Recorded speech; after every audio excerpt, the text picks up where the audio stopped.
Right. So this is something that I've been meaning to do for a while, especially as not all of you got to come to the original presentation. So I thought that what I would do is I would summarise what was said in the presentation in a video, just so that all of the hedgehog transporters have been given the same amount of information, and a little bit of a recap for you guys who've forgotten parts of the presentation from before.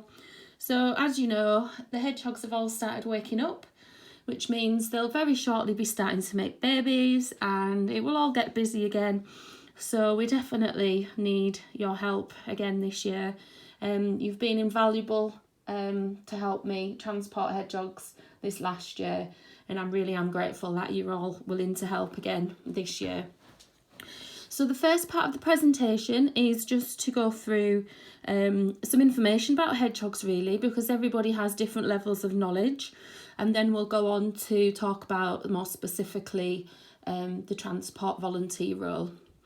So hedgehogs, then, they do live all over the UK. Even in built up cities and towns, there are still the odd hedgehog knocking about, so we are lucky to still have them. We just don't have as many as we used to. Now their diet, a lot of people wonder what hedgehogs eat. A lot of people say, oh yeah, you want hedgehogs in your garden, they'll eat your slugs and snails. A hedgehog will eat slugs and snails, but often only if there's nothing else to eat. So slugs and snails do make up a very, very small part of a healthy hedgehog's diet. And slugs and snails do actually host lots of parasites, and when the hedgehogs eat slugs and snails, those parasites sometimes pass on to the hedgehogs, and this is one of the main reasons why hedgehogs out in the daytime are poorly, because they have picked up these parasites that just don't sit well within the hedgehogs. So what we need to do first of all really is to encourage people to either make their gardens as wild as possible, lots of log piles, wild flowers, because what the hedgehogs really need are your beetles, your earwigs, your caterpillars, your worms and other things like that. So having a nice wild garden does encourage all of those. But because there's not many of these about, then we do also advise that people supplement feed by putting out kitten biscuits. Tesco's kitten biscuits are a good one, nice small kibble, really good high nutritional value. And also you can put out meaty wet food if you wanted to. It does seem to attract flies and it's a bit more messy, but the hedgehogs do like it. There are hedgehog foods on the market, but the only ones that I've seen that are really good nutritional value are spikes and brambles. All of the others you'd have to do some research before advising that anybody fed them. So yeah, like I say, lots of creepy crawlies. So I encourage people to keep their gardens wild. Hedgehogs are opportunists and they will eat small things. I have seen a hedgehog eating a dead bird. They do eat frogs, so they will eat whatever's available basically, but obviously some things are better for them than others. Now hedgehogs are nocturnal. In general, they're quite solitary animals. They don't go around in groups. They tend to only really come together at mating season and then they tend to go off. Obviously a lot of these things are generalisations and you might get the odd hedgehog that does always stay with a friend or a mate, but in general they do tend to just be on their own. They're rarely aggressive, but they will compete about food and females, so at this time of year especially you might start seeing a bit of argy-bargy in your gardens, a bit of pushing, shoving. They do bite, they can actually really hurt each other, but it is just natural behaviour. They've got a really good sense of smell and hearing, but really bad eyesight, and that's why if a hedgehog's a victim of a strimmer accident and they've had their nose removed, unfortunately the hedgehog should be put to sleep, because a hedgehog without a nose is just too cruel. They can be noisy little devils. They grunt, they make really loud sniffing noises, and during mating they can also make squeaking noises as well. The main active period, I mean, I'm reluctant to show this really, because with our mild winters the active periods are shifting and we are seeing more and more hedgehogs not actually hibernating at all and staying awake all year round. So if ever anyone asks you, you know, should I stop feeding my hedgehogs, or when's the right time to do this? Honestly, the best answer is 365 days a year. Assume that the hedgehogs are awake and about. Like I say, they will start mating around now. So hopefully we will be getting some babies soon. Hedgehogs tend to have between sort of 3, 4, 5 babies called hoglets. In that left picture there, that's a little newborn hoglet. They are born completely bald, and after a few hours their spikes come through their skin, so they do get their little spikes quite quickly after birth. Mum will look after them for a few weeks in the nest, then she'll encourage them to come out and forage with her, and then eventually she will just leave them to forage on their own.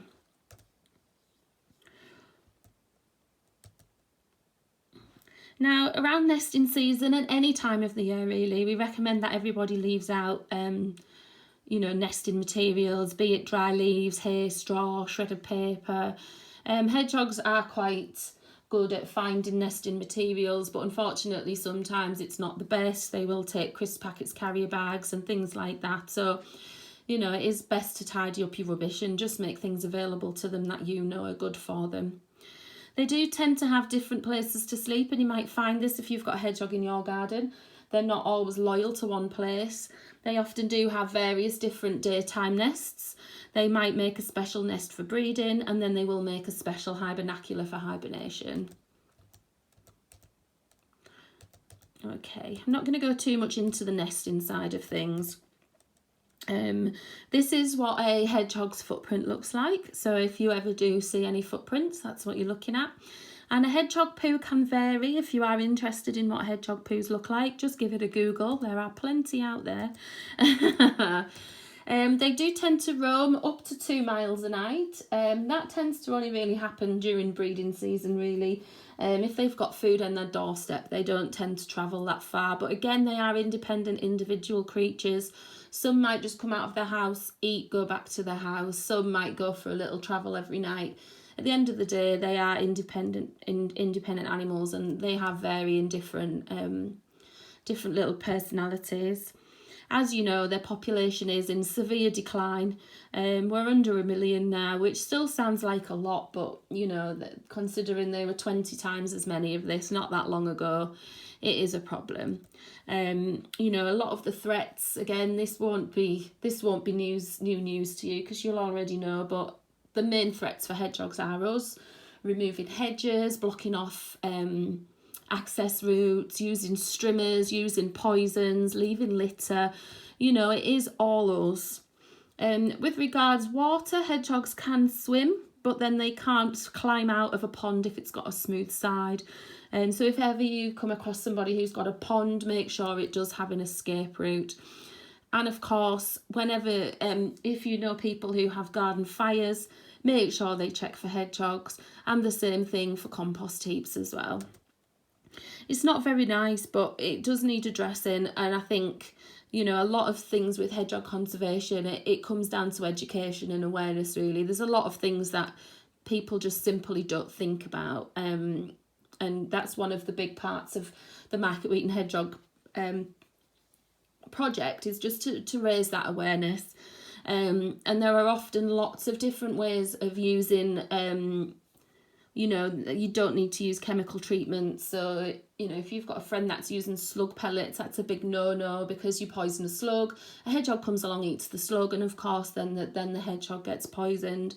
You know, if you Google alternative ways of doing, there's so much out there. We just do not need to be putting poisons in our gardens. There are plenty of other things that people can be doing.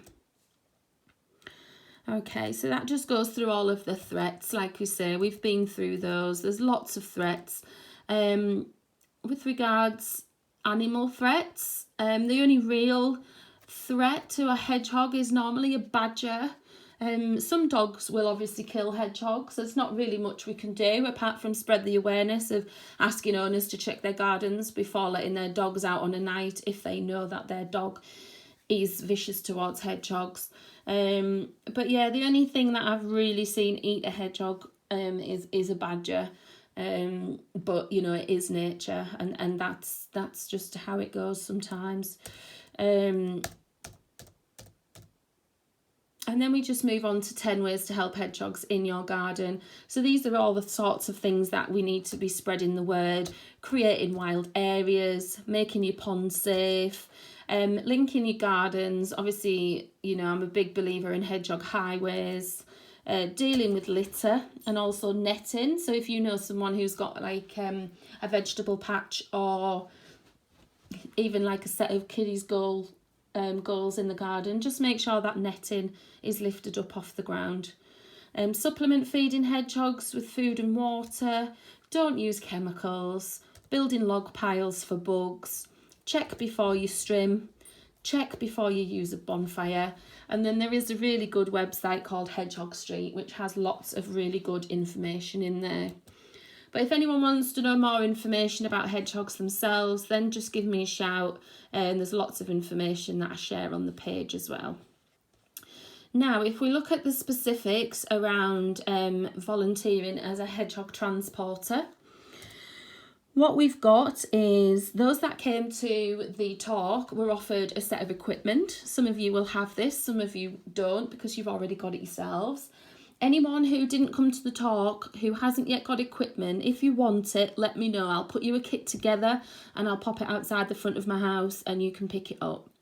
What the kit consists of is an animal carrier.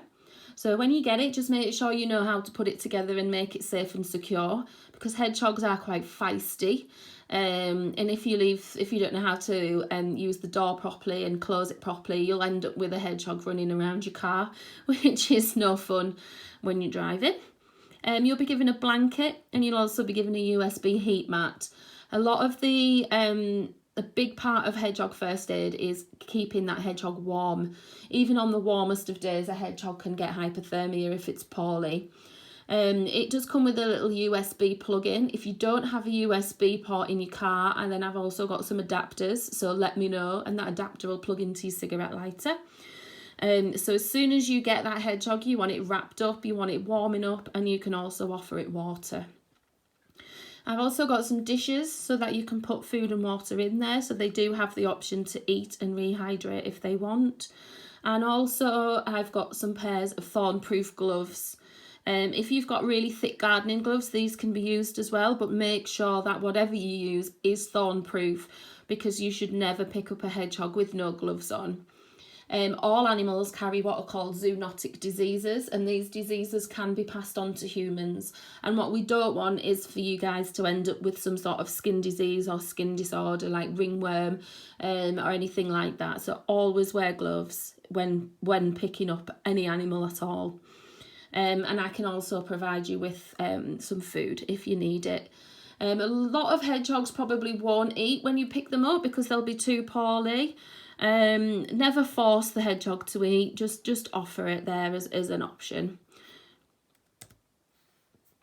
Now, when you are going to collect a hedgehog, please put your own safety before that of the hedgehog, okay? Obviously, we all want to help the hedgehogs, but we must make sure that we keep ourselves safe. So this includes, but is not limited to, stepping out into traffic, okay? So if the hedgehog is in the middle of the road on the 1079, I don't expect you to be going out into the middle of that road. And please don't enter into a person's property unless you feel safe to do so. If you do that, make sure that you've told someone where you're going. And obviously with COVID-19, make sure that you are following the latest guidelines. Make sure you wear gloves and ensure that the hedgehog is secure before driving. A couple of ladies that I've done work with at the hedgehog rescues, they've often had a hedgehog running around in the boot or the footwell, and yeah, it's not advised. Now, when you go to pick up that hedgehog, you need to listen to what the finder says and gather information, because this can be really helpful when the hedgehog gets to the rescue centre. I have got some little forms that you can fill in, and again, if you want any of those forms, just give me a shout. Otherwise, just make sure that you've got a notepad and a pen, or use your phone, and you just need to gather the following information. So the name and contact details of the person who found the hedgehog and how long they've had it, and whether you think they're telling the truth. A lot of people who find a hedgehog think, oh, do you know what, I'm just going to feed it and give it some water for a few days and it'll be fine to let go. And over those few days, the hedgehog takes a turn for the worse and then they get in touch with me. So, you know, they just need to be honest with how long they've had the hedgehog for. The date and time that the hedgehog was found and where they were found. So, you know, if it was found tangled up in netting, that's really good for the rescue to know, so they can look for lesions around the neck or in their legs. Whether it was found laying out on a lawn, you know, because then the rescue ladies will know that it's probably dehydrated. Find out whether the finder would like the hedgehog back if it makes a recovery, and also whether the finder has tried to treat the hedgehog in any way. Some people think that you can treat a hedgehog in the same way as other animals, and they try to use, you know, flea spray that they might use on their cat, or they might have tried to use some medicine, anything like that. Just ask them if they've tried to treat the hedgehog in any way, and then at least the people at the rescue centre know what they're dealing with. And also find out whether the hedgehog has tried to eat or drink anything. Now, things to look out for when collecting a hedgehog. The first one is fly strike. Now, fly strike looks like small grains of yellow or white rice. And that's this picture over in the top left-hand corner. Now, it's not very nice, but basically what that is, those are flies' eggs. When a hedgehog is poorly, flies know that this is happening. They can sense illness and death. So they'll lay fly eggs on the hedgehog, and very quickly after this, these eggs will turn into maggots, and then the maggots will start eating the hedgehog. It's absolutely horrific, but it is nature. So if you ever find a hedgehog with fly strike on, again, straight to the rescue. If for any reason you can't get that hedgehog to the rescue and it has to be in your care, then you can try your best to get off the fly strike. You can do this by using a really, really thin comb, or you could use a dry, clean mascara brush. But those eggs really need to be removed as quickly as possible. Sometimes if we're a bit late, the eggs have already turned into maggots, and again, we all know what maggots look like. The next one is ticks. Ticks again appear in the natural world. They attach themselves to animals and humans, and they live off blood. If you find a hedgehog with the odd tick, then just leave it be. Like if it's just a normal hedgehog out on a night and it's got a tick or two, just leave it. It will not cause it any harm.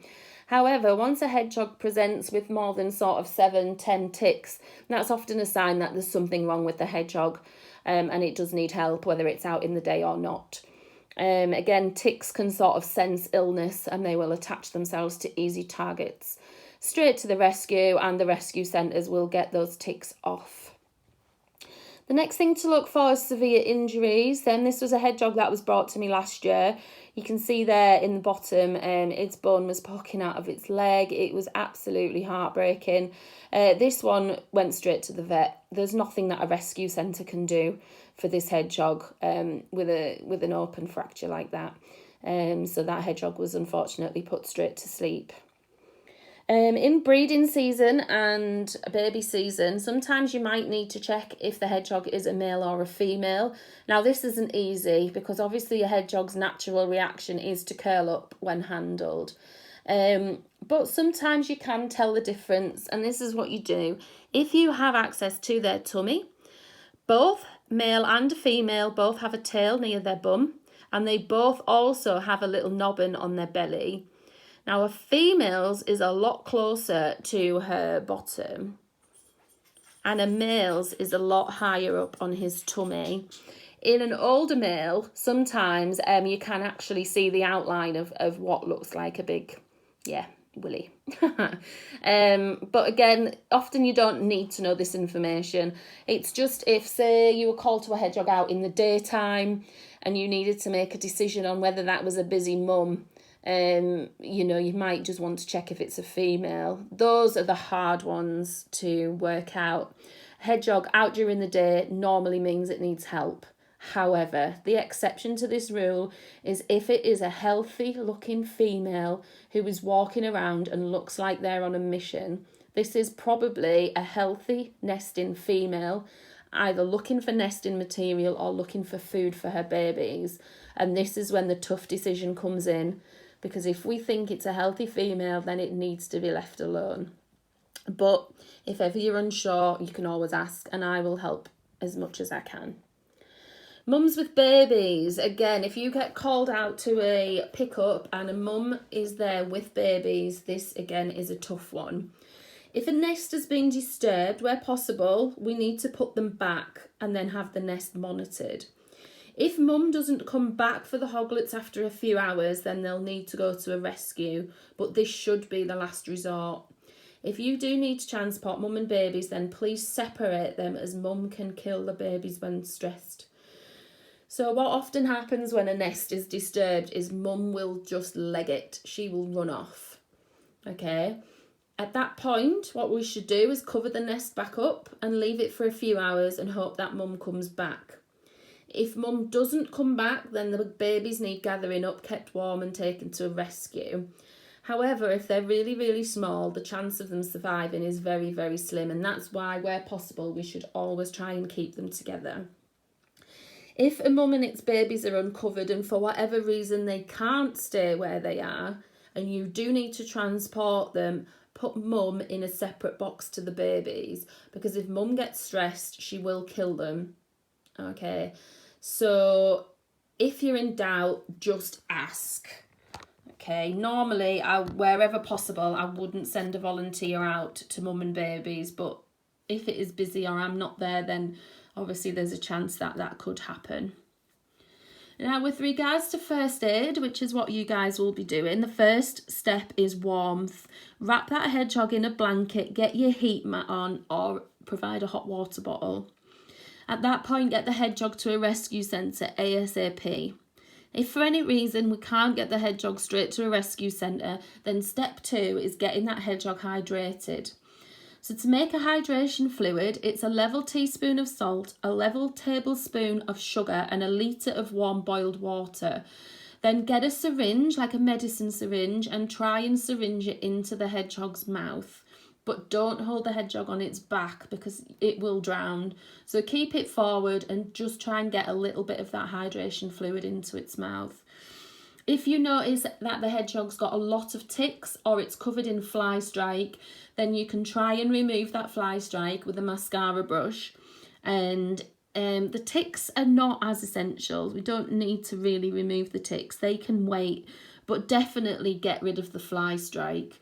But if you do feel confident with tick removal, you could get rid of some using a tick twister. But please only do it if you are 100% certain that you can do it safely. Because if you squeeze a tick, then sometimes if you haven't removed it properly, what you're doing is you're squeezing infected blood back into the hedgehog, and that's what's going to make it really, really poorly. Okay. And that's everything. So if anyone's got any questions on anything that we've gone through, or if anybody wants to come and pick up their equipment pack, then let me know. Unless, like I say, you've got all of these things already. But I do have a few sets of equipment left, so if you do want to come and pick them up, then you can. In the group, in the Facebook Messenger group, what we normally say is, I'll say to somebody, can you pick up this hedgehog? If you can't, don't worry, okay? I'm not expecting everybody to be free all of the time. And if you can't pick the hedgehog up, simply don't reply. It's fine. You don't have to message saying, oh, I'm really sorry, I can't do it. It's fine. If you read a message and you can't pick up that hedgehog, just don't reply, just leave it. Okay, because otherwise things get missed in the big sort of message trails. So only message me if you can do it. Let's say, for example, I say, okay, there's a hedgehog needs picking up and home in Spalding Moor. And then one of you comes back and says, oh, I can do it, but I can't do it for 2 hours. Okay, so that person's now penciled in to pick up that hedgehog in 2 hours. If someone else then comes and says, oh, yes, I can pick it up now, then I can say, right, well, you go then, and you go and get the hedgehog now, and such, who was going to pick it up in 2 hours, thank you so much for your offer, but it's already been sorted. I'll find that hedgehog a place in a local rescue centre, and then you will take that hedgehog there to the rescue centre, hand over the information, and then your job is done. But like I say, any questions at all, give me a shout, write a message on the chat, and fingers crossed we'll all be able to meet up later in the year and have a chat face to face. But yeah, all I can say is thank you, because this last year we wouldn't have saved as many hedgehogs if it wasn't for you guys, because first aid really is the most important part. Getting that hedgehog to the rescue centre, getting it warmed up, and then getting it to the rescue centre as soon as possible so it can get some fluids inside of its body. So the job you're doing really is making a huge difference. So that's that. That is the hedgehog transport talk. Any questions, just give me a shout. Thank you.